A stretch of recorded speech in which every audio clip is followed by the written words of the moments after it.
Gabrielle Durand, artiste, et ma pratique principale est le dessin en extérieur, sur le vif, pour des reportages dessinés, des projets personnels, la presse, l'édition et l'enseignement en école d'art. Bleu d'Auvergne, c'est un livre hybride entre carnet de voyage, beau livre, journal de bord. Ça raconte une expérience humaine et artistique très forte que j'ai vécue à la faveur d'une résidence soutenue par une bourse de la DRAC dans la petite commune de Châteldon, au nord du Livradois-Forez en Auvergne, proche de Thiers, de Vichy, de Moulins, et de laquelle je suis partie pour véritablement développer un travail sur ce territoire au fil des carnets, du temps, de cette encre bleue que j'ai utilisée exclusivement pour montrer en fait toute la subtilité des paysages, des rencontres, des situations, de ce quotidien rural que je ne connaissais pas. Le titre est venu tout de suite. J'ai fait un premier dessin le premier soir en Auvergne, il était bleu. J'ai d'abord pensé à une blague et finalement c'est resté. Je suis ambidextre par nécessité. J'ai toujours été droitière jusqu'en 2015 où je me suis blessée à la main droite et où j'ai dû passer 1 an et demi à ne compter que sur ma main gauche, et y compris pour le dessin.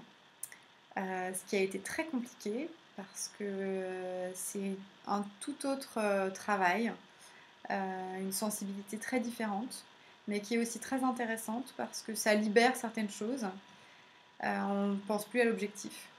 Et dans ce livre, vous verrez une partie sur un carnet de randonnée que je faisais exclusivement à la main gauche pour justement alterner, avoir quelque chose d'un peu différent par rapport à d'autres dessins que j'ai pu faire à l'encre bleue beaucoup plus long. J'avais initialement auto-édité une première version de Bleu d'Auvergne qui avait très bien marché. J'en avais vendu 650 exemplaires, mais il y manquait en fait pas mal de dessins, de textes, et je savais que j'allais revenir dans la région et que je voudrais surtout donner une enveloppe beaucoup plus belle, avec un papier plus proche du dessin, et de le faire avec un éditeur pour avoir une distribution et une diffusion beaucoup plus large. Et au rendez-vous du carnet de voyage, Marc Wiltz des éditions Magellan et compagnie est venu me voir et m'a proposé qu'on y travaille ensemble.